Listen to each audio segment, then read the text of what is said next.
43절로 8절까지입니다. 제가 쭉 읽겠습니다. 한번 보십시오.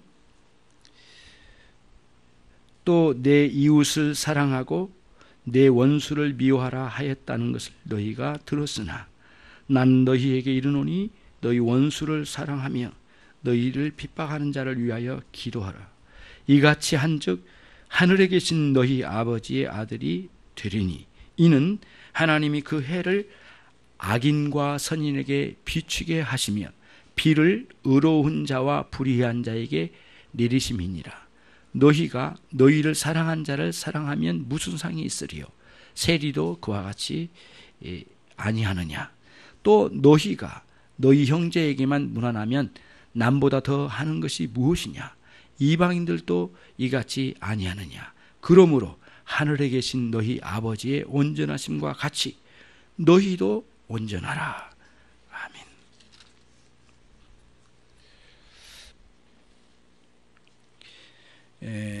드디어 마태복음 산상설교, 주님의 산상설교의 첫 번째 장 5장 또 6장 7장까지 있지만 5장의 마지막 부분을 설교하게 됐습니다. 오늘은 너희 원수를 사랑하라 라고 하는 주제를 잡고 여러분과 함께 그 본문에 나와 있는 내용의 의미를 찾고 또 우리의 삶에 적용해 나가고자 합니다. 함께 잘 들으시고 함께 생각할 수 있는 시간이 되시길 바랍니다. 우선 그 유대인들의 관심사는 여러 가지가 있겠지만 여러 가지 이 관심사 중에서도 가장 으뜸가는 유대인들의 관심사는 하나님의 말씀에 대한 관심이었습니다. 그래서 지난번에도 말씀드렸던 것처럼 유대인들은 구약의 시대도 그렇고 신약의 시대가 열릴 때도 마찬가지로 수많은 책들이 있었어요. 그들에게 고전이 참 많았단 말이에요. 수많은 책들이 있었는데 이런 책들과 글들 중에 하나님의 말씀이라고 확신할 수 있는 책들은 별도로 묶어 모았어요. 그래서 그거를 물리적으로 모았다기보다는 하나님의 말씀이라고 인정되는 책들은 거룩한 기록이라고 하는 이름을 붙여서 오늘날 우리는 성경이라고 하잖아요. 성경. 한마디로 성경이라고 이름을 붙여서 관리하고 또 그것을 공부하고 또 그것을 사람들에게 또 자손들에게 가르치기까지 했어요. 굉장한 그 성경에 대한 열심이 매우 뛰어났다라고 하는 거예요. 그리고 관심이 굉장히 많았단 말이죠. 그랬기 때문에 아주 자연스럽게 유대인들에게는 그 모세 율법에 대한 관심이 매우 뛰어났을 수밖에 없었다는 거예요. 그러다 보니까 그래서 모세 율법에 대한 한 톨도 틀리지 않고 외워가고 또 그거를 또 가르치고 그런 일을 무수기로 많이 했단 말이죠. 그런데 이제는 예수님께서 오신 거예요. 갈릴리에 젊은 예수라는 분이 나타난 거죠. 그때에 이제 엄청난 그 파문이 일기 시작했어요. 그 촌구석과 같은 갈릴리에 예수라는 젊은 청년이 나타났는데 그의 능력이 일반적이지 않았어요. 엄청난 능력으로 나타나셨는데 그분의 말씀으로 사람들의 죄악이 떠나고 그분의 말씀 한마디에 안진뱅이가 일어나고 그분의 말씀에 의해서 이 눈뜨지 못한 봉사들이 눈을 뜨는 역사가 있고 온 몸에 문둥병으로 완전히 사로잡혔던 사람들이 머리끝부터 발끝까지 주님의 말씀, 예수님의 말씀 한마디에 나음을 입는 충격적인 일들이 막 일어나기 시작했어요. 물이 포도주가 되는 엄청난 변화를 경험하고 이런 계속적인 그 이적들이 나타날 때에 사람들이 구름대처럼 몰려들고 또 그게 사실인가라고 하는 그런 사실인가 아닌가, 뜬 소문인가 이걸 확인하려고 수많은 유대인들이 조사를 하고 또 검증하는 일들이 뒤따르게 되고 또 그런 일들이 안식일에 일어난 것에 대해서 걷잡을 수 없는 이런 파문을 일으켜서 예수님을 향하여 안식일 지키지 아니하였다라고 하는 그런 빌미를 가지고 공격을 자행하는 일들이 유대인들 선생들이나 지도자들 사이에서 일어나기 시작했어요. 초반에는 바리새인이 예수라는 이 젊은 청년이 어떤 선지자가 분명한데 바리새파에 이렇게 가입을 시켜서 기왕이 이제는 바리새파를 왕성하게 일으키는데 하는 일조를 하도록 만들자라고 해서 바리새인들의 지도자들이 이게 힘썼어요. 그리고 실제로 그런 시도들을 많이 했어요. 그래가지고 예수라고 하는 이분을 바리새파의 한 지도자 또는 지도자까지 아닐지라도 우리와 함께 사상을 공유하는 자로 만들자라고 하는 게 시도가 있었어요.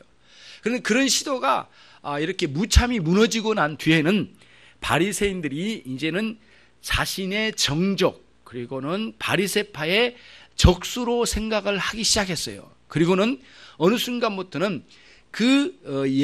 예수라고 하는 이 젊은 청년을 제거하는데 모은 그 바리새인들의 힘을 쏟아붓기 시작했어요.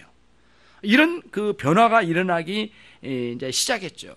그러면서 바리새인들이 주도적으로 이제 어떤 빌미를 가지고 예수님을 공격하기 시작했는데 그 중에 하나가 뭐냐면 모세의 율법이었어요. 그래서 여러 번에 걸쳐서 모세의 율법을 자기들이 가르치고 있는 이 모세의 율법을 젊은 예수에게 들이대고 이거를 해석해 봐라. 어떤 의미가 있느냐. 그리고는 그거 가지고 빌미를 잡아서 공격하기를 한두 번이 아니었어요. 이런 일이 계속 되었는데 이것은 왜 그러냐면은 유대인들이 이미 모세 율법에 대해서 관심이 많다란 것, 그래서 그거를 기반으로 해서 예수님을 아주 곤란하게 만들어서 예수님을 따르던 군중들이 떠나게 만들고 예수님의 이 세력이 약화되는 것을 목표로 했단 말이죠. 이러든 저러든 유대인들의 관심사는 모세 율법의 관심사와 새롭게 떠오른 예수님의 이런 행적에 대한 이 관심사 두 가지를 어떻게 정리를 하느냐가 굉장히 큰 관심사였는데, 그래서 예수님께서는 도대체 모세 율법을 어떻게 볼까? 거기에 대한 관심이 굉장히 컸던 거예요. 그래서는 바리새인들의 관점으로 보면 예수님은 모세의 율법을 멸시하거나 아니면 짓밟거나 버리는 사람으로 생각을 했단 말이죠. 그래서 늘 갖다 들이대면은 언제나 바리새인들이 돌아서고야 말았어요. 예수님의 그 말씀 속에는 모세의 율법을 멸시하거나 깔아뭉개는 것이 아니라 오히려 모세의 율법의 영광스러운 그 영예로움을 확실하게 드러내시고 오히려 모세 율법 속에 내면에 있는 그 원래의 영적인 의미를 확실하게 드러내는데 아주 깊은 내용을 드러내서 설명하여 가르친 데까지 나가셨어요. 그때마다 사람들이 깜짝 놀라고 특별히 바리새인들은 할 말을 잃고 돌아섰다 이거예요. 이런 배경 속에 있는 거예요.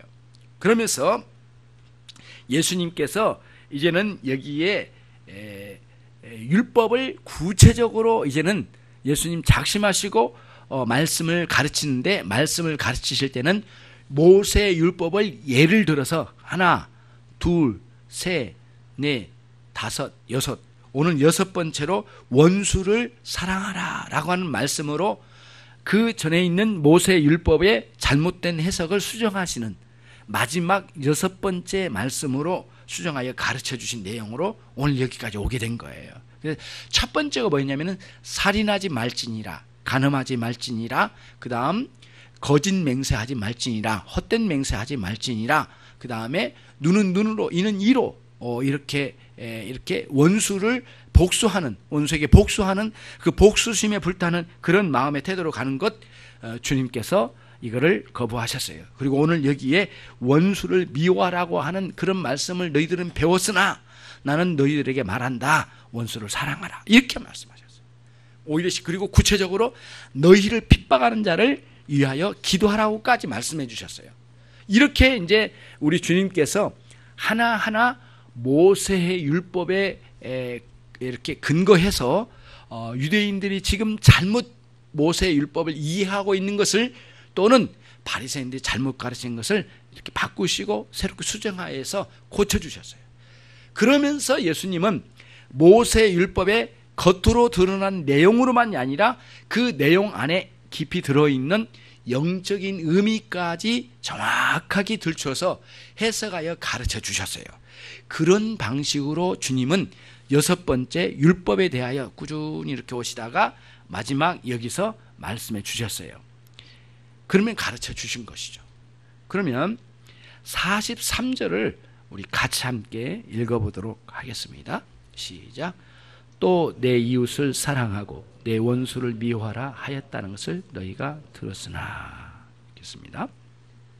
우선 여러분과 제가 아주 중요하고 평생 잊지 말고 기억해 둬야 될 말씀 한 구절을 함께 찾아보도록 하겠습니다. 오늘 이 말씀은 평생 잊지 말아야 되겠어요. 고린도후서 3장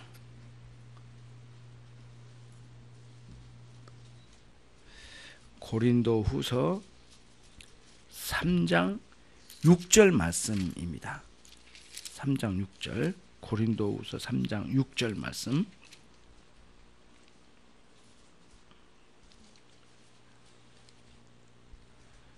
고린도후서 3장 6절 찾으셨죠? 같이 읽겠습니다. 제가 또 우리로 새 언약의 일꾼 되기에 만족해 하셨으니 의문으로 하지 아니하고 오직 영으로 함이니 의문은 죽이는 것이요 영은 살리는 것입니다. 자, 여기서 의문이라고 하는 뜻은 그 의로울 의자에다가 그럴문이에요. 그러니까 의로운 문서란 뜻이에요. 다른 말하면 의로운 글자 그 뜻이에요. 의로운 글자인 하나님의 말씀인 성경을 지칭하는 거예요. 또 조금 더 좁히면 율법이라고 하는 말씀이에요. 그러면은 분명하게 이제 끝부분에서 읽어봅시다. 의문은 죽이는 것이요. 그렇죠? 의로운 하나님의 말씀은 죽이는 것이요. 영은 살리는 것입니다. 이 말씀을 평생 잊지 마는데요. 잊지 말아야 되겠는데 이런 의미입니다. 하나님의 말씀을 문자적으로만 이해하고 멈추면 그 하나님의 말씀은 우리에게 아무런 유익을 못 주고 결국에는 문자적인 이해로만 그친 사람에게는 영적인 생명적인 은혜를 누릴 수 없기 때문에 우리의 영혼을 살리는 것이 아니라 죽이는 데 멈춘다 이 말이에요. 그러니까 문자 자체가 죽였다기보다는 우리의 영혼을 그 하나님의 말씀을 문자적으로만 접근하고 이해하고 끝내버리고 영적인 의미는 생각하지도 않고 접근하지도 않고 있을 거라고 생각지도 않고 버려버리는 상황으로 간다면 하나님의 말씀을 일평생 읽고 외우고 난리쳐도 그 말씀은 우리에게 조금도 영향을 못 미친다라는 그런 의미예요. 그게 이 말씀이에요. 그래서 여러분도 언젠가는 읽어봐야 될 책 중에 하나가 아우구스티누스의 고백록인데 그 고백록의 한 구석에 보면 이런 내용이 나와요. 나는 어릴 때부터 하나님을 믿으라고 많이 사람들로 하여금 부모님으로 하여금 특히 어머니로 하여금 종용을 받았다. 그래서 나는 하나님을 진짜 예수님을 믿으려고 성경으로조차 들어갔다. 수없이 성경을 읽었지만 나는 거기서 한 번도 그 의미를 모르겠고 오히려 성경에 논리성이 없는 것에 대해서 환멸을 느끼고 나는 성경을 던져버리고 결국에는 나는 다른 길을 택하여 갔다. 오히려 그 시간에 철학서를 읽는 게 좋았다라고 그렇게 쓰고 있어요. 그러고 난 뒤에 너무 많은 세월을 지나서 그 세월을 방황했는데 16, 17, 18에 여러 여인을 만나면서 성적인 쾌락을 누리면서 방황했던 그런 시절을 지나고 난 뒤에 무려 30살이 거의 다 되어서 처음으로 성경을 다시 보게 되었는데, 그때에 암브로시우스라고 하는 설교자가 로마의 제국 아래 있는 그 로마의 이렇게 사제로서 설교자가, 유명한 설교자의 암브로시우스라고 하는 사람을 처음으로 만나 그분의 설교를 들을 때에 엄청난 충격을 받았다, 그렇게 글을 쓰고 있어요. 그리고 나서 그 전까지 나는 성경을 문자로 읽었다, 의문으로 읽었다. 그리고 나는 그 의문에 의해서 죽임을 당했다.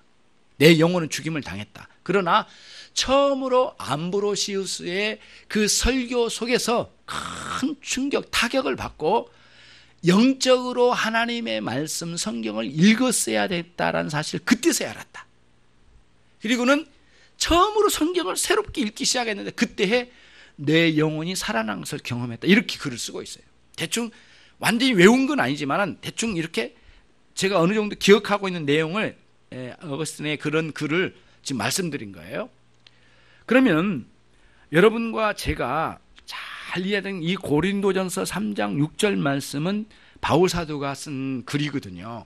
그러니까 바울 사도가 명쾌하게 이거를 아주 명료하고 의미심장한 말씀으로 이렇게 우리에게 전하고 있어요.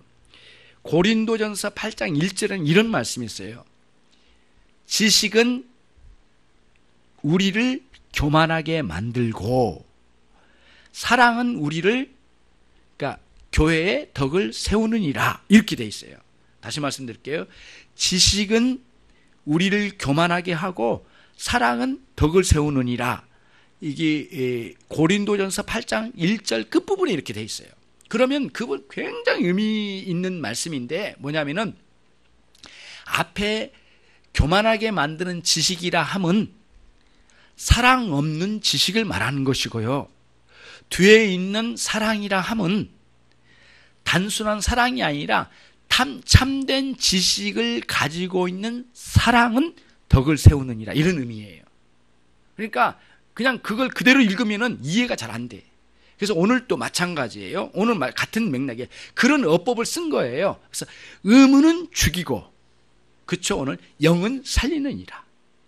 요 의미를 계속 읽어봐요. 그러면은 어떤 의미냐? 좀 전에 말씀드린 것처럼 영의 살림은 무엇이냐? 문자는 죽인다고 했잖아요. 그런 방식으로 죽여가는 거예요. 그리고 영은 살린다고 할 때 어떻게 살리느냐? 문자로 기록되어져 있는 의문, 이 의문인데, 이 의문, 그러니까 의문으로, 그러니까 의로운 문서로 쓰여진 하나님의 말씀을 우리가 이렇게 육적으로 읽어요. 그래서 마음으로 받기도 하고 이해도 해요, 머리로. 그렇게까지는 맞아요. 그 의문으로 읽는 것까지 맞아요. 근데 그 다음에 문제예요. 하나님은 우리에게 성령님을 보내주셔서 각 심령들 가운데 영혼이 있는데 그 영혼을 깨워주신 거예요. 깨워주셔서 그냥 머리로만, 이성적으로만 깨달았던 그 말씀이 영적으로 깊이 받아들여져서 마음과 이 심령에 새겨지게 하시고, 심지어는 우리가 읽고 있는 그 영혼의 변화를 내적으로 일으켜 주셔서 우리로 하여금 그 말씀이 그냥 문자적인 이해에 그치지 아니하고 영적인 효력을 발생해서 우리의 영혼에 생명적인 은혜의 효과를 발생시키는 성령님의 내적인 역사가 있다라는 거예요. 그게 영은 살리고라는 의미가 담겨져 있어요. 예. 그러니까 하나님의 말씀을 문자적으로 접근하고 문자적으로 이해하고만 딱 돌아서 버린다면 그에게는 아무런 영적인 유익이 없는 거예요. 결국에는 육적으로 살다가 죽고야 말 거예요. 효과가 없으니까. 그러나 그 하나님의 말씀이 단순한 의무로만 그친 게 아니라 우리가 읽을 때 그 말씀이 뭐예요? 영의 놀라운 효과를 발생하는 성령님의 역사하심을 통하여 그 말씀을 이해해 들어가면 영적으로 이해하고 적용되어지고 우리의 영혼을 살리고 우리의 심령이 놀라운 거듭남을 통하여 새로운 삶을 살아가는 새 생명의 원리를 따라 살아가는 역사가 우리 가운데 일어나게 된다는 거예요. 그런 의미에서 의무는 죽이는 것이고 영은 살리느니라. 끝없이 이게 적용되는 거예요. 끝이 없어요. 그러니까 영적인 세계를 또 하나님 영적으로 역사하심을, 영으로 존재하신 하나님을 인정하지 않거나 받아들이지 않는 사람은 아무리 이 성경을 하나님 말씀이라고 하지만 읽어도 그 자체가 이미 별로 효과가 없이 영적인 죽음으로 끝나고야 말 거예요. 그냥 그대로 머물러 있는 거예요. 그냥 살다 가는 거예요. 육적으로 살다 가는 거죠. 그거를 바울 사도가 깨뜨려 본 거예요. 바울 사도도 밤의 세계에서 예수님을 만나기 전에는 바울 사도도 동일한 방식으로 의무로만 접근했어요. 그리고 지금도 거기에 머물러 있는 바리새인들은 그대로 살고 있는 거예요. 그러니까 바리새인들의 성경 해석법은 항상 문자적 해석법이에요. 항상 문자적 해석법이에요. 거기 멈춰 있는 거예요. 그러니까 영적인 해석으로 들어갈 수가 없어요. 바리새인들의 깊은 구도 속에는 그 마음의 신앙적인 프레임이 어떤 프레임이냐면은 이런 거예요. 하나님이 주신 말씀이란 것은 인정하겠으나 하나님의 영이신 그분이 오셔서 변화를 통하여 영혼으로 받아들여서 이해하는 것은 저리 가고, 그냥 그 주신 말씀을 육적인 순종으로, 종교적인 활동으로, 외향적인 종교적인 활동으로 충분히 이 말씀을 달성, 완성시킬 수 있다는 확신으로 들어가 버린 거예요. 그러니까 뭐냐면은 하나님의 은혜의 도움이 나에겐 필요 없고 인간의 힘과 인간의 행위로 그 구원의 완성 쪽으로 갈 수 있다라는 인간 자신의 행위 구원론 쪽으로 달려가 버린 거예요. 그리고는 성령께서 오셔서 은혜로 나의 인생을 구원하시고 이해하고 그 은혜를 따라 살아가는 영적인 삶에 대해서는 완전히 거부를 해버린 거예요.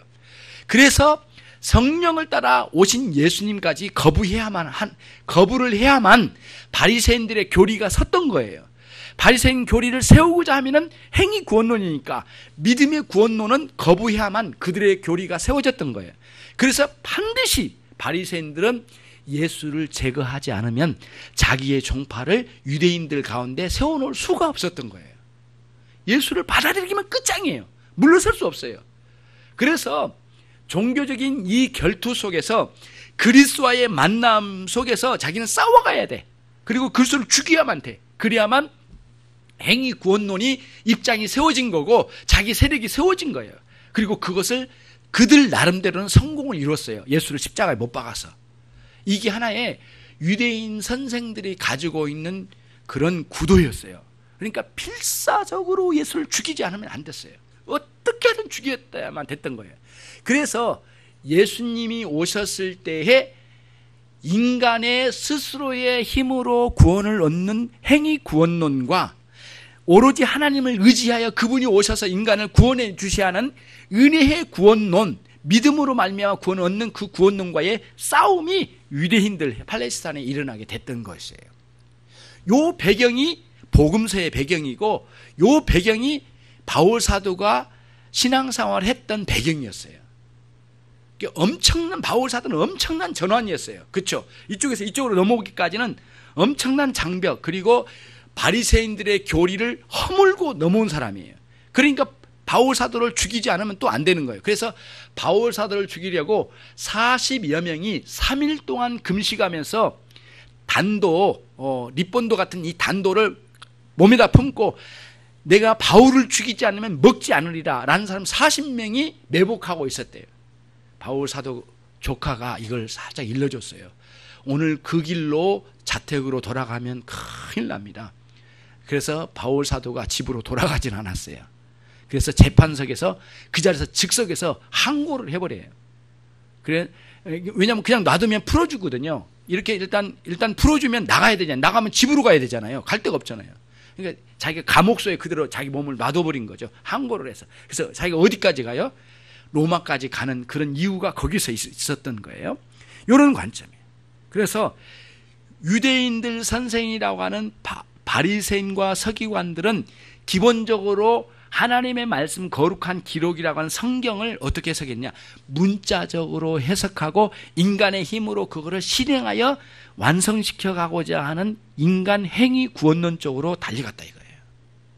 그러니까 율법에 대한 해석이 모두 어긋장난 거예요. 원래 모세의 율법의 원래 의미는 깨져버리고 인간적인 사사로운 생각들을 더해서 해석을 하기 시작하고 이런 식으로 굳어지고 말았어요. 그러니까 바리새인들의 해석은 생명력 없는 문자적 해석으로 가고 의문은 죽이는 것이라고 하는 바울 사도의 진술에 묶여버린 거죠. 요 그림을 잘 가져가야 돼요. 그래서 예수님께서 이제 말씀하신 거예요. 이제 의심을 가지고 사람들이 예수님을 바라봤잖아요. 예수는 모세의 율법을 좋아할까? 모세의 율법을 인정하는가? 저렇게 대단한 사람이 뭐 사랑을 외치는데 모세의 율법에 준엄한 그런 말씀에 의하면은 예수님은 인정하는 건가? 모세의 율법과 충돌되는 것 같은데 물어보자. 그리고는 자꾸 예수님에게 찔렀던 거예요. 그리고 이렇게 찔렀던 거예요. 예. 그리고 심지어는 현장에 가늠한 여인을 데려다가 죽일 거요, 살릴 거요. 예수님 당신 말씀으로 하면 살릴 거는데 모세 율법에는 돌로 쳐 죽이라고 하는데 어떻게 할 거요? 이렇게 딱 들이댔던 이유도 뭐냐면 결국에는 율법의 해석의 문제를 접근시켜 나간 거예요. 그리고 자기가 이겨보려고 했던 거예요. 곤란하게 만들어가지고. 예수님이 할 말을 잃어버리면 바로 체포해가지고 끌고 가서 바리새인들이 승리했다. 예수는 이미 끝났다라고 하는 것을 공포하려고 하는 노력의 일환으로 있었다라고 하는 것이에요. 그런 관점으로 이 본문을 보는 거예요. 그러니까 살인하지 말지니라, 간음하지 말지니라, 거짓 맹세하지 말지니라, 이 모든 말씀이 그 율법에 안 나온 게 아니라 나왔던 말씀인데 그 말씀을 왜곡시키고 이기적이고 사람 중심이고 인간의 그 자기 욕정적 해설이 그 안에 들어가 버린 거예요. 그거를 우리 주님은 다 걷어내고 원래의 의미로 들어간 거예요. 살인을 실행하지 아니하였더라도 너희 마음의 심령 깊은 곳에 미움을 가지면 살인한 것과 별반 다르지 않는 죄악이 네 심령으로부터 시작되었다라고 하는 것을 찌르셔서 말씀하셨어요. 유대인들은 나 사람 안 죽였어. 그것으로 만족하여 눌러 앉아버린 거예요. 그리고 종교의 굉장한 교만함으로 그 자리에 눌러 앉아서 종교 생활의 자랑스러움을 내뿜으면서 살았던 거죠. 예수님은 그 허울을 다 걷어내신 거예요. 그리고는 너의 심령에 그 미움 자체만으로도 살인한 것과 다르지 않는 죄악이 네 안에 본질적으로 있느니라 이렇게 말씀하셔서 드러낸 거예요. 이런 식으로 모세의 율법을 이렇게 수정한 게 아니라 모세의 율법을 원래 의미로 갖추다 보니까 바리새인과 서기관들의 가르침이 틀렸다는 사실을 드러낸 거예요. 그렇게 해서 계속해서 올바른 방식으로 이 말씀을 가르쳐 가셔서 모세의 율법, 그 율법의 완성으로 달려가셨어요. 당신 자신, 예수님 당신 자신도 그 모세의 율법을 온전히 순종하여 완성시켜 가시고 각각의 성도들 안에서도 모세 율법이 아름답게 열매를 맺어 완성시켜 나간 것을 이뤄 가시기 위하여 6번째 가르침을 주셨다는 거예요. 오늘 말씀이 이제 그런 말씀이었다, 이런 말씀이에요. 그러므로 하나님의 말씀을 문자적으로만 접근하면 결국에는 참으로 오래되면, 그런 상황이 오래되면 문자적으로만 해석하고 영으로 해석을 못하고 영으로 받아들이지 못하고 깨닫지 못하고 유익을 못 얻으면 오래된 신앙 속에는 죽은 신앙이 자리하고 있을 거예요. 그리고 형식적인 종교적인 활동에 열을 올릴 거예요. 예, 그리고는 그런 은혜 없고 영적인 은혜가 없는 가운데는 그 신자의 마음에는 화석화돼 돌처럼 굳어버릴 거예요. 그리고는 회개 없는 생활이 계속될 거예요. 그리고 그 사람들은 종교적인 경력에 의존한 교만이 아주 진을 치고 말 거예요. 그리고 내면에서는 죄가 강력하게 역사할 것이고 외면적으로는 종교적인 외식에 완전히 사로잡힐 거예요. 그런 사람들이 삶의 열매는 무엇인가? 죄악뿐이 없다란 거예요. 바리새인적인 신앙이 그 자리에 있는 거죠. 오늘날도 마찬가지예요. 영적인 성령의 역사하심을 통하여 말씀을 깨닫기보다는 외향적인 치장함에 열을 올린다면 존재 자체는 썩어 뭉그러지고 외적인 모양 갖추면은 화려하겠지만은 그 안엔 지옥 같은 상황이 일어나고야 말 거란 거죠. 그래서 회개하여 진정한 말씀의 속으로 들어가 그 말씀의 영적인 의미를 깊이 깨닫고 돌아서서 회개의 삶이 지속적으로 있고 은혜의 생명적인 요소를 늘 공급받아 내 영혼도 살고 내 인격도 살고 내 생활도 살고 주님 앞에 반듯한 신자로 늘 새롭게 거듭나 성숙된 신자로 일어서야 된다고 하는 것을 말씀드리고 싶은 거예요. 그런 회복이 날마다 일어날 수 있는 것이 기독교 신앙의 내용이에요. 만약에 여기서 떠나면 그야말로 의무는 죽이는 것이요 라고 하는 그 말씀대로 영적인 삶은 죽어가야 말 거예요. 그런 안타까운 상황이 수많은 기독교인들 가운데 있다 이거예요. 그들이 구원받아 천국 갈지는 모르겠어요. 그것도 확신할 수 없는 사람도 있지만, 그러나 결국엔 천국 티켓 하나 가지고 엉망진창의 삶을 살면서 오히려 하나님의 영광을, 천국 티켓을 들면 들수록 하나님의 영광을 가리는 상황으로 떨어진다면 이거는 가장 치욕적인 그리스도인의 모습을 드러내고야 만다는 거죠. 우리는 그것을 중단하자는 거예요. 예수님은 그거를 중단시키고 싶으신 거예요. 예수님은 오늘 그거를 말씀하고 싶으신 거예요. 여러분과 저의 삶에 의문으로 접근했던 모든 삶을 끝내고 오늘부터는 성령의 역사하심을 통하여, 말씀의 깨달음을 통하여 우리 영혼에 직접 내면적으로 역사하신 성령님의 역사하심을 통하여 새롭게 되어지는 그런 여러분과 제가 되기를 간절히 바랍니다. 그거를 말씀드리고 싶어요. 그러면 이제 오늘 아까 읽었던 말씀이긴 하지만 43절 말씀을 같이 다시 한번 읽어보도록 하겠습니다. 시작. 또 내 이웃을 사랑하고 내 원수를 미워하라 하였다는 것을 너희가 들었으나. 여기서는 너희는 누구예요? 유대인들이겠죠. 그러니까 들은 것은 유대인들이에요. 그러면 누군가 들었는데 그걸 가르침 받았을 거예요. 물론 기록된 걸 읽을 수도 있지요.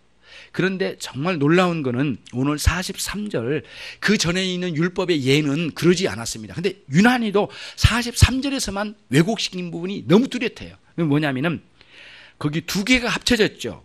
뭐죠? 내 이웃을 사랑하는 것과 그 다음 내 이웃을 미워하는 것, 두 가지가 합쳐졌죠, 말씀 안에. 그런데 놀라운 거는 이런 거예요. 내 이웃을 사랑하라 라고 하는, 내 몸처럼 사랑하라는 말씀은 실제적으로 모세 율법에 있어요. 확실하게 있어요. 그 명령으로 주어졌어요. 그게 어디 있느냐? 정확하게 레위기서 19장 18절에 내 이웃을 내 몸처럼 사랑하라는 말씀이 명확하게 주어졌어요. 그리고 내 원수를 미워하지 말라는 말씀까지 붙였어요, 같이. 그게 굉장히 중요해요. 근데 문제는 뭐냐? 그 다음에 내 원수를 미워하라는 말씀은 정확하게 명령으로 주어진 게 한 번도 없어요. 모세 율법이 없어요. 그런데 내 원수를 미워하라는 말씀 자체는 없어요. 근데 그거를 유대인 선생은 그거를 붙여서 가르쳤어요. 근데 가르칠 때는 근거가 있어야 가르치거든요. 허무맹랑하게 붙여서 가르칠 수가 없어요. 이런 말씀들이 있기 때문에 이 말씀을 인용하여 이걸 여기다 붙여서 함께 이웃은 사랑하고 그 다음에 원수는 미워하는 거, 이걸 붙여서 가르쳤던 것 같아요. 유대인들이. 왜 그러냐면은 원수를 미워하라는 이 말씀은 무엇이냐라고 하는 건데 이런 거예요. 시편 같은 말씀들을 읽어가면, 구약의 말씀, 시편 같은 말씀 읽어가면 이런 말씀들이 많이 쏟아져 나와요. 그 뭐랄까요, 원수들을 향한 저주시 같은 말씀들이 많이 쏟아져 나와요. 그렇죠? 실제로 하나님 그들을 진멸하여 주옵소서, 막 그런 내용들이 수도 없이 시편에 많이 기록되어져요. 저 원수를 멸하여 주옵소서. 그래, 그런 식으로 막 쏟아져 나오는 그 저주시들이 굉장히 많이 나와요. 탄식시와 함께 막 섞여져 나오거든요. 그런 내용들이 나오고, 그 다음 실제적으로 역사적인 배경으로 보면 아말렉 족속을 완전히 씨도 없이 다 멸해버리라 하나님 명령을 내리신 역사. 그래서 아말렉과의 싸움의 전쟁터에 다 쓸어버렸어요. 그런 역사의 기록도 있고, 또 하나는 뭐냐면은 가나안 땅을 점령할 때 단 한 사람도 남기지 말고 다 죽여라. 어떤 부분에서는, 다는 아니지만은 어떤 부분 그렇게 명령할 때도 있으셨어요. 그리고 전쟁을 밀어붙여 전쟁을 실행하도록 명령하시고 이런 말씀이 있었어요. 그러나 개인적으로 원수를 미워하라고, 개인적으로 원한 품은 자를 복수하라는 말씀은 단 한 구절도 나오질 않아요. 그럼 여기서 우리는 잠깐 멈춰서 정리를 하나 해봐야 되는데 뭐냐면은 앞에서도 그랬잖아요. 눈은 눈으로 이는 이로 라고 하는 것을 개인적인 복수에 활용하라고, 적용하라고 주셨나요? 그렇지 않다고 제가 말씀드렸죠. 그럼 어디에 쓰여졌다고 했죠? 어디에 쓰여진다고 했죠? 재판장이 재판을 할 때에 어떤 가해자를 이렇게 불러서 그에게 죄에 적절한 형벌을 내릴 때 형량 있잖아요. 형량의 기준을 삼을 때에 그것을 써라고 눈은 눈으로 이는 이라고 하는 말씀을 주셨다고 그랬죠. 기억나시죠? 그런 원리예요. 그러니까 재판장들이 그 재판의 형량을 책정할 때에 이 사람 3년 감옥살이 10년 감옥살이 이렇게 책정을 할 때 어떤 기준이 있잖아요. 기준이 있는데 요쪽에 피해를 받은 사람에 준하여 이 사람에게 형벌을 내리라가는 형량 기준의 원리를 주신 거예요.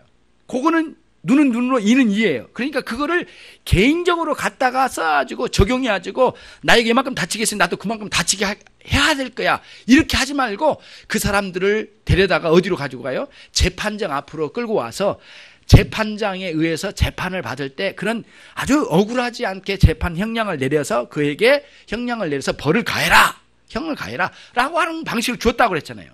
그래서 그 율법은 그 말씀은 눈은 눈으로 이는 이라고 하는 것은 개인적인 적용의 용도로 쓰여질 율법이 아니라 뭐라겠 그러면은 재판정에서 형량 기준으로 주는 원칙의 내용으로 주셨다. 이게 대원칙이에요. 그게 본문의 말씀에 정확히 나와 있었잖아요. 그때 레위기서 말씀을 우리가 함께 같이 본문을 찾아봤어요. 나중에 또 여러분 기회가 되면 찾아보시고 오늘 말씀이 이런 거예요. 오늘 말씀도 같은 원리예요. 그 내 원수를 미워하라고 너무 과도하게 개인적으로 적용한 대로 끌고 가본 것이 이 본문의 문제예요. 있지 않은 본문인데 그거를 과도하게 해석하여 아예 굳혀서 이스라엘 유대 사람들에게 바리새인과 서기관한테 가르쳐버린 거예요. 너희는 원수를 미워하라 이렇게. 근데 그게 어디에서 가지고 왔다고요? 아까 그 저주시나 그 다음에 전쟁을 실행하라고 명령하고 그 다음에 그런 이방인들에게 이런 그 특히 아말렉 백성들을 죽이라고 할 때 그런 명령이 있었잖아요. 그거를 끌고 와가지고 이렇게 만들어서 아예 율법으로 고정화시켰어요. 이웃은 사랑하고 원수는 미워하라. 근데 이게는 잘못된 거예요. 그러면은 아까 아말렉도 그렇고 이런 그 원수와 같은 적수 하나님의 나라를 대적하는 수많은 세력들에 의하여 대해서 싸워가고 또 그럴 때마다 개인적으로 싸워서 진멸시키라고 하는 방식은 단 한 번도 없었어요. 하나님 반드시 공공의 질서, 공적인 정의를 세워가는 하나님의 나라의 입장에서 공적인 정의를 세워갈 때만 그걸 실행했어요. 이 원리를 여러분들이 놓치면 안 돼요. 성경 어디서나 개인적으로 복수하라고 이렇게 주신 것은 한 번도 없었다니까. 예.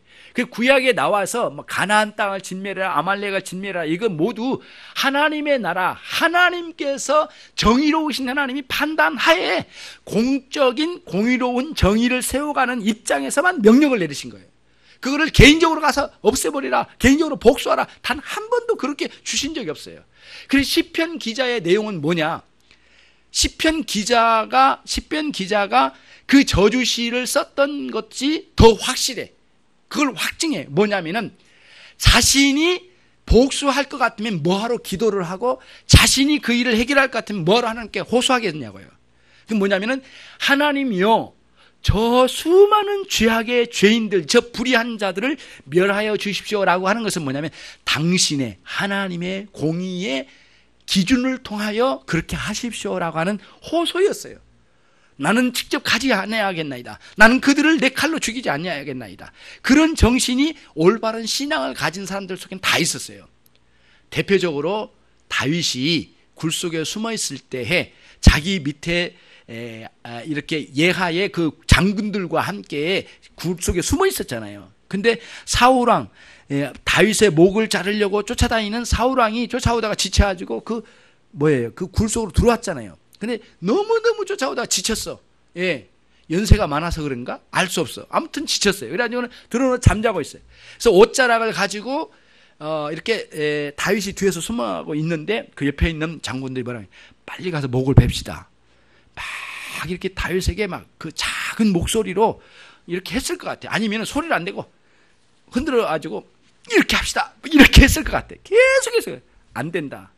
그리고는 다윗이 가가지고 결국에는 사울왕의 옷자락을 딱 잘라가지고 잠자고 있을 때 그거를 호주머니에 넣고 뒤로 물러섰어요. 그리고는 사울왕은 깨고 그 신하들과 함께 밖으로 나갔어요. 언덕 밖으로 나갔어요. 그때 다윗이 사울왕에게 막 외쳤어요. 나의 아버지 같은 분이여 어찌하여 나를 죽이려 하시나이까. 나는 당신을 죽일 수 있는 기회가 있었지만 나는 당신을 죽이지 않았나. 그래서 당신의 옷자락을 여기 잘라나이다. 막 흔들어 보이는 거예요. 예, 그게 뭐예요? 다윗이 가지고 있는 참다운 하나님의 그 사상, 하나님의 마음이 올바로 세워진 입장으로 가지고 있는 올바른 신앙에서 그런 일을 했던 거예요. 개인적으로 복수하고 이렇게 하는 것을 일체에 금지시킨 거예요. 이런 원리예요. 그런데 바리새인들은 그렇지 않았어요. 이 본문을 갖다가 특히 그런 성경을 과도하게 해석을 해가지고 원수를 미워하라고 개인적으로 명령하신 것처럼 갖다가 유대인들에게 가르쳐버린 거예요.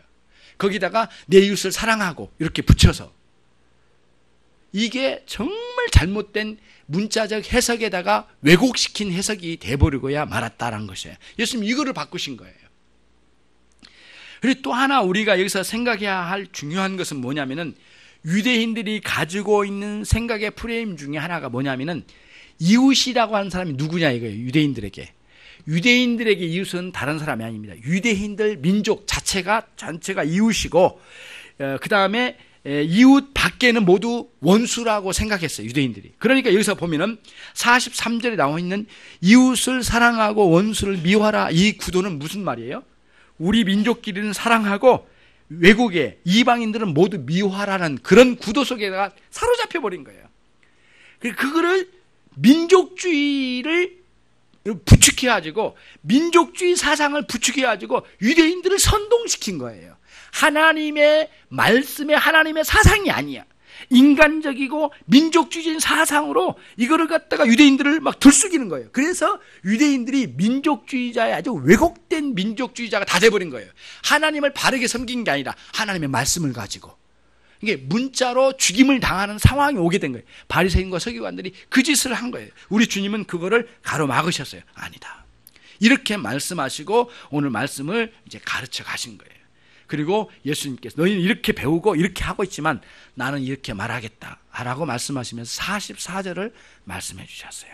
같이 함께 우리 44절을 읽겠습니다. 시작. 나는 너희에게 이르노니 너희 원수를 사랑하며 너희를 핍박한 자를 위하여 기도하라. 굉장히 놀라워요.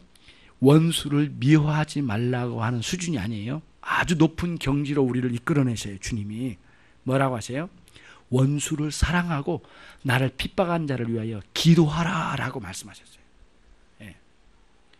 굉장히 놀라운 경지로 우리를 이끌어내셔요. 그래서 오늘 여기서 우리는 중요한 관점을 가져가야 됩니다. 예수님께서 44절에 말씀하시면 중요한 관심사는 원수가 아니에요. 너희 자신이라 이걸 말씀해요. 너희 속사람이야. 너희 속사람이 문제로다. 이걸 말씀하신 거예요. 다시 말하면 원수가 와서 내 마음에, 원수는 원수대로 갚아야 되고 원수 아닌 사람은 원수 아닌 대로 갚고, 이런 식으로 흔들리지 말라는 거예요. 다시 말하면 하나님의 사랑을 입고 하나님의 사랑에 의해서 살아가는 진정한 천국 백성 그리스도인들은 밖에 원수로 찾아오든 이웃으로 찾아오든 내 안에는 흔들림 없는 사랑으로 뿜어낼 수 있는 사람이 되거라, 이 말씀이에요. 핵심은 이 안쪽에 있는 거예요. 아까 살인하지 말지니라, 그 다음 뭐죠? 간음하지 말지니라, 헛된 맹세하지 말지니라, 눈은 눈으로, 이런 말씀 전체가 뭐냐면은 너희 속에 있는 이기적이고 자기중심적이고 자기정욕적이고 그런 방식으로 살아간 모든 걸 다 깨버리라. 그리고는 예수 그리스도를 믿는 그 믿음 안에서 너의 속사람이 새로운 변화를 받아서 거기에서 은혜의 충만함의 생명력을 가지고 원수가 오든 이웃이 오든 그 사랑의 능력으로, 하나님의 사랑의 능력으로 뿜어내면서 공급하면서 살아야 되지 않겠느냐. 이게 천국 백성 아니겠느냐. 이거를 말씀하신 거예요. 예. 그러니까 여러분과 저의 상대가 신분이 아주 악하든 신분이 어떻든 간에 내 안에는 흔들림 없는 상태로 대할 수 있는 내적인 그리스도의 사랑의 능력이 네 안에 있어야 되느니라. 이거를 말씀해 주신 거예요. 그리고는 신분만이 아니라 상대의 상태에 의해서 휘둘림 당하지 않는 거예요. 우리는 하나님의 사랑에 의해서 통제를 받는 성도가 돼야지, 사람들의 여건, 환경, 외부의 사람에 의해서 통제받고 흔들림 가운데 있다면 이거는 정말 올바른 신자가 아니니라. 너희는 그리스도의 능력이 없다라고 말씀해 주신 거예요. 여러분과 제가 회복해야 될 건 뭐예요? 그리스도의 놀라운 그 사랑을 회복해야 돼. 그러면서 예수님께서 이제 말씀해 주신 거예요. 어떤 식으로 해야 될 것인가? 하나님처럼 해라 라고 하면서 45절로 이제 넘어온 거예요. 45절 말씀을 같이 읽겠습니다. 시작. 이같이 한즉 하늘에 계신 너희 아버지 아들이 되리니 이는 하나님이 그 해를 악인과 선인에게 비추게 하시며 비를 의로운 자와 불의한 자에게 내리심이로다.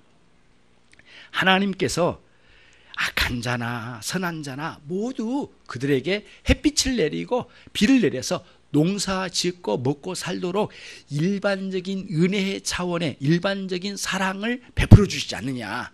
악인에게도 그렇고 선인에게도 그렇고 불의한 자나 의로운 자나 다 동일하게 그렇게 베풀어 주지 않느냐. 너희도 하나님처럼 그 사람이 악한 사람은 이렇게 대우하고 불의한 자는 이렇게 대하고 이렇게 내 안에서 사랑을 뿜어야 될 것을 악함으로 풀어내고 뭐 그때마다 이렇게 저렇게 흔들림으로 가지 말고 하나님처럼 당신 안에 있는 사랑에 근거해서 악인이든 불의한 자든 그들에게 온전하게 그 사랑을 베푸신 하나님처럼 그렇게 해라. 이렇게 말씀하신 거예요. 그러면서 마지막 48절에 이제 같이 한번 읽겠습니다.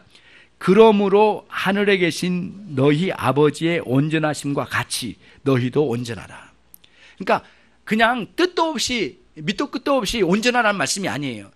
사랑을 베풀 때 그 상대가 어떻고 그 상태가 어떻든 그거에 의해서 내 마음이 흔들릴 게 아니라 하나님처럼 당신 안에는 사랑에 근거해서 불의한 자나 선한 자나 악한 자나 모든 사람에게 동일하게 사랑을 베푸신 것처럼 너희도 하나님처럼 온전하게 사랑 베품의 능력을 가지고 온전하게 바뀌어라. 그렇게 말씀해 주신 거예요. 그게 예수님의 오늘 여기에서 가르침이었다라는 사실을 여러분과 제가 기억해야 되겠어요. 그런 방식으로 오늘 이제 우리가 하나님 앞에 살아가야 되겠다 이거예요. 그러니까 환경이나 상대나 상황에 따라 휘둘림 당하면서 살던 사람은 늘 변명거리가 많아.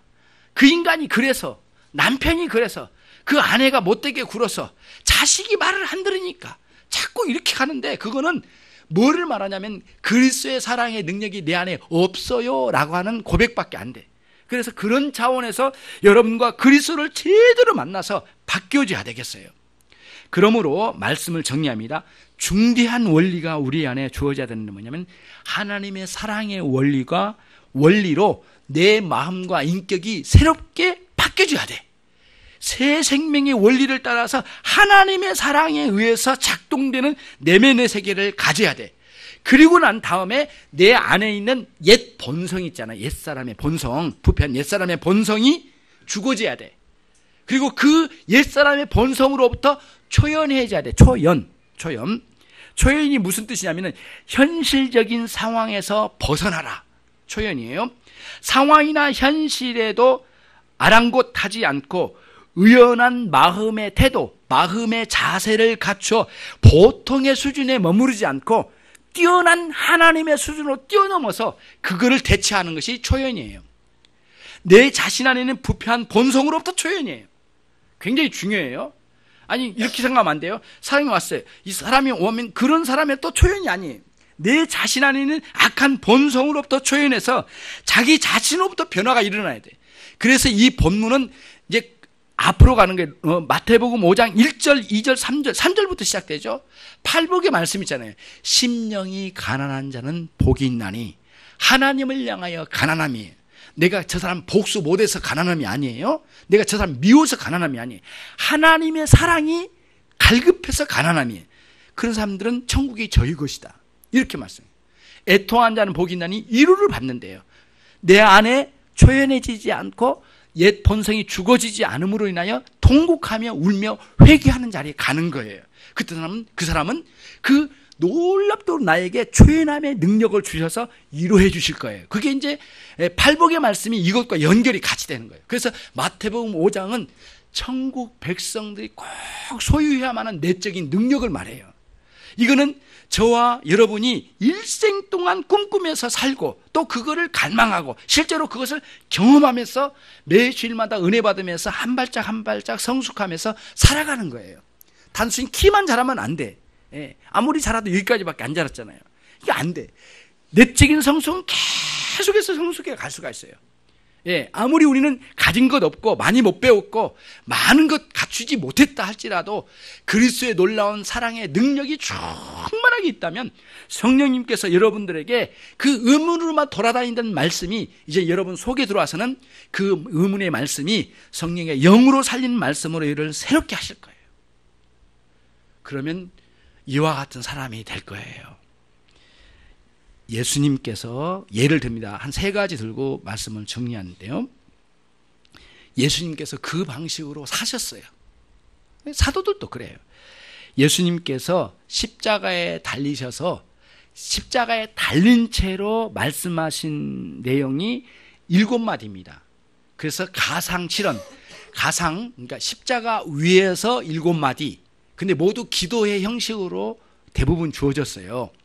근데 첫 번째 가상칠언, 첫 번째 예수님 말씀이 십자가에 아주 완전히 온몸이 부서지도록 두들겨 맞고 피 흘려 철저하게 마지막 운명하시기 전에 하신 7마디 중에 첫 번째 뭐냐면 아버지여 저들의 죄를 사하여 주옵소서. 이게 원수를 사랑하는 두말할 것 없는 주님의 완벽한 증거를 드러내 보여주신 거예요. 굉장히 놀라워요. 그래서 가상칠언을 묵상하다 보면 너무너무 처절하게 회개가 돼요. 내가 원수는커녕 가족도 용서를 못하고 있는 이 판에 주님의 말씀은 너무너무 멀게 느껴지지만 주님은 그리하시고 나도 주님의 원수 같은 존재였는데 나를 용서하셔 여기까지 인도하셨어. 사도행전 7장 60절에 스데반 집사가 사도 바울이 사도 되기 전에 죽였을 때에 돌에 맞아 죽은 그 현장에서 울부짖는 내용이 있어요. 주여 이 죄를 저들에게 돌리지 마옵소서. 이게 스데반 집사의 마지막 외침이에요. 그리고는 갔어요. 원수를 끝까지 사랑하는 마음이 마지막 숨을 거둔 순간에 폭발했어요. 바울 사도는 그때 그 스데반을 죽였던 사람 중에 한 사람으로 가편투표하게 해서 자기 옷을 내던졌어요. 죽여버리자 동의를 했던 사람이에요. 그리고 뭐랄까요, 그러 죽이고자 하는 의욕을, 불의한 의욕을 막 불어넣어줬던 거예요. 사도 바울이 그 짓을 했어요. 근데 사도 바울이 주님을 만났어요. 그리고는 원수를 사랑하라고 하신 주님을 직접 만나고 난 뒤에는 이 사람도 바뀌었어요. 그리고 나서 로마서 12장에 고백을 해요. 뭐라고 하냐, 고백 같은 것 같기도 하고 또 뭐랄까요, 권면하는 말씀인데 내 원수가 줄이거든 먹이고 목마르거든 마시게 하라. 사도 바울은 바리새인들 틈 사이에서는 도저히 생각할 수 없는 발언을 로마서의 말씀 속에서 해요. 주님을 만나고 난 뒤에 여러분과 저도 수많은 원수를 죽여도 한두 번 죽인 게 아니야. 내 영혼에 피 묻은 칼로 얼마나 많은 사람들을 낭자하게 죽였는지 몰라. 너무너무 가슴 아프고 후회가 많이 되지만 지금부터라도 우리 주님의 말씀에 크게 감동을 받고 영적으로 해석하고 우리 주님처럼 닮아가 마지막 스데반이 외치며 피 흘려 죽여가면서도 원수를 사랑하는 그 외침처럼, 그리고는 원수를 죽이지 못하여 한이었던 그 사람이 변화되어서 원수를 먹을 게 있으면 줄이거든 먹이고 그리고 목마르든 마시우라고 하는 그런 바울 사도의 이 외침의 권면이 여러분과 저의 것이 되어서 일생 동안 많은 사람들, 그 사람들을 그리스도의 사랑으로 품어내고 그들을 녹일 수 있는 하나의 작은 도구가 되기를 주님의 이름으로 축원합니다. 기도하겠습니다. 이 시간 우리 같이 함께 말씀을 생각하면서 기도하는 시간을 갖죠. 하나님 도와주옵소서. 아버지의 온전하심과 같이 우리도 온전케 하옵소서. 기도하겠습니다.